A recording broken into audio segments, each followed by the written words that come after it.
আসসালামু আলাইকুম রহমতুল্লাহ। এটা হলো আইফোন 12 প্রো। এটা আমরা ব্যাক গ্লাস চেঞ্জ করব। তো দেখতে থাকুন কিভাবে চেঞ্জ করি। আমরা এখন লাগাই নিলাম, এটা প্লামে লাগাই নিছি। এখন আমরা এটা এক সাইড থেকে ধীরে ধীরে খুলবো।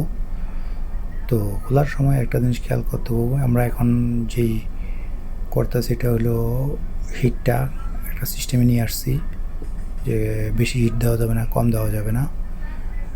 এখন আমরা হিট শুরু করলাম, কাজ পিছন থেকে শুরু করছি, ধীরে ধীরে সামনের দিকে আগাইতেছি।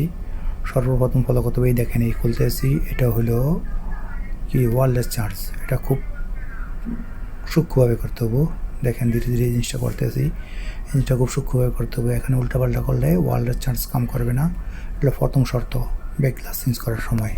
দ্বিতীয় হলো, এখানে একটা ফ্ল্যাশ লাইট থাকে, একটা মাইক্রোফোন থাকে, আর ক্যামেরা থাকে। ক্যামেরাগুলোর কাছে সাবধানে খুলতে হয় এবং ফ্ল্যাশ লাইটগুলো সাবধানে খুলতে হয়, নাহলে ফ্ল্যাশ লাইট বেশি হিট হলে খারাপ হয়ে যাবে এবং ক্যামেরা বেশি হিট হলে খারাপ হয়ে যাবে। তো ক্যামেরা সেট হলে আমরা ছোট্ট একটা হ্যামার আছে, এটা দিয়ে এভাবে মারবো, এই ছোটো ছোটো করে মারবো হ্যামার দিয়ে, কারণ ক্যামেরার মেন জায়গাগুলোর ভিতরে দুটা তিনটা ক্যামেরার মাঝখানে ঢুকানো যায় না।